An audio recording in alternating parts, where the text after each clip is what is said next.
ہم جس دنیا میں زندگی گزار رہے ہیں تقریباً ہر انسان کی یہ آرزو ہے، تمنا ہے اور چاہت ہے کہ اس کی یہ زندگی خوشحال اور خوشگوار ہو جائے۔ تقریباً ہر آدمی یہی چاہ رہا ہے کہ میری زندگی پر اطمینان ہو جائے، خوشحال خوشگوار زندگی ہو۔ اور قرآن نے اس خوشگوار زندگی کے لیے ایک لفظ استعمال فرمایا ہے، وہ ہے حیاتن طیبہ، پاکیزہ زندگی۔ اب وہ پاکیزہ زندگی کا حصول جو ہر انسان کی تمنا ہے، اس کا حصول کسی نے سمجھا کہ مجھے کوئی عہدہ اور منصب مل جائے گا تو میری زندگی بن جائے گی۔ کسی نے یہ سمجھ رکھا ہے کہ میرا سعودیہ کا، انگلینڈ کا ویزا لگ جائے گا تو میری زندگی کیا ہو جائے گی؟ خوشحال ہو جائے گی۔ کسی نے یہ سمجھ رکھا ہے گاڑی ہو، کوٹھی ہو، بنگلہ ہو، چہل پہل نظر آ رہی ہو، شاید میری زندگی حیات طیبہ ہو جائے۔ لیکن یہ سوچ غلط ہے۔ اس لیے لازمی نہیں ہے کہ مال سے زندگی خوشگوار بنے۔ ہم ہزاروں مثالیں دیکھ چکے ہیں کہ مال جاہ و جلال مل جانے کے باوجود بھی لوگ خودکشیاں کر رہے ہیں، زندگی سے تنگ ہیں۔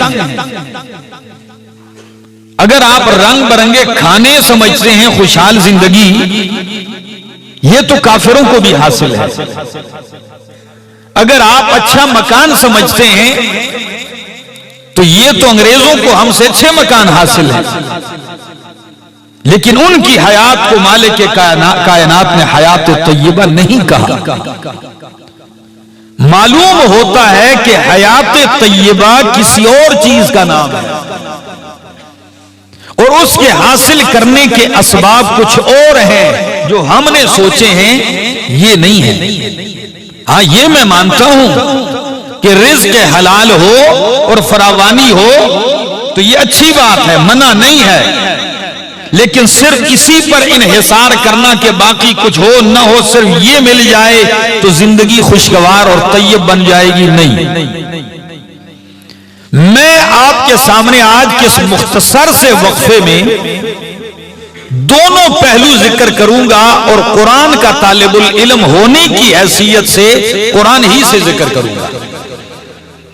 اگر آپ دل و دماغ حاضر رکھیں گے تو سمجھ بھی پائیں گے اور اپنی زندگی خوشحال خوشگوار پاکیزہ بنانے کا سوچیں گے بھی اور ان اسباب کو اپنائیں گے۔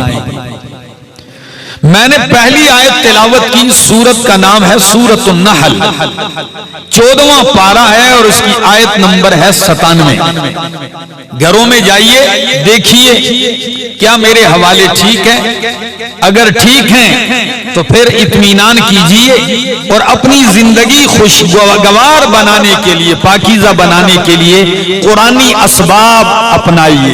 اللہ کی قسم زندگی سے لطف اٹھاؤ گے، لذت اٹھاؤ گے، مزہ اٹھاؤ گے، جینے میں بھی لطف آئے گا۔ آئیے وہ کیا ہے؟ من عمل صالحا من ذکر او انثى،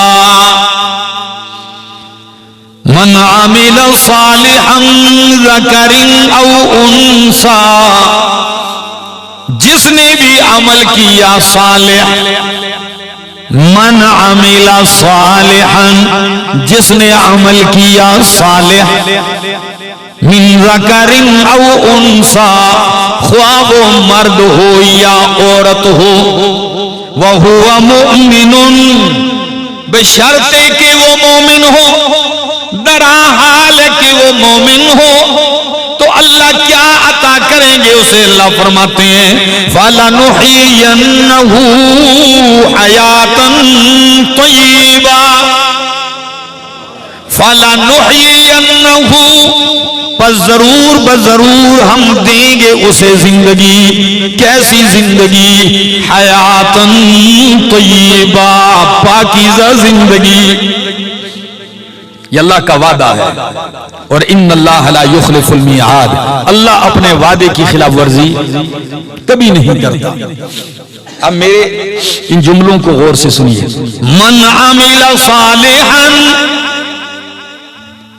من ذکر او انثى وهو مؤمن فلنحيينه حیاة طیبہ.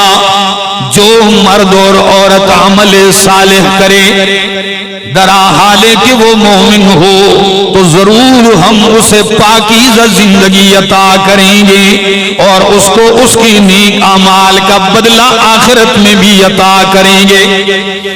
تو ہری پور والو یا مجھے سننے والو، چاہے کوئی جہاں بھی سن رہا ہے، میرا اعلان ہے کہ قرآن کہتا ہے یہاں 3 شرطیں ذکر کی گئی ہیں پاکیزہ زندگی کے لیے. اس آیت میں 2 ہیں، میں باقی بھی آیتیں انشاءاللہ قرآن کھول کھول کے بتاؤں گا.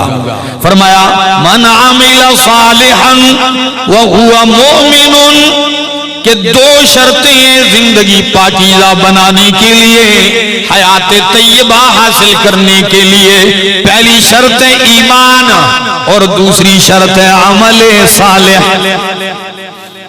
کتنی شرطیں؟ ایمان اور عمل صالح.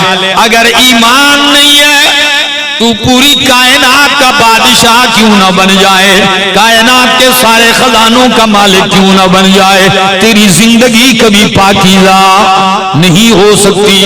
حیات طیبہ کے لیے ایمان شرط ہے اور ایمان کے ساتھ عمل صالح شرط ہے. اور ہری پور والوں، ایمان کے لیے توحید شرط ہے، اس لیے کہ توحید کے بغیر ایمان رہ سکتا نہیں ہے.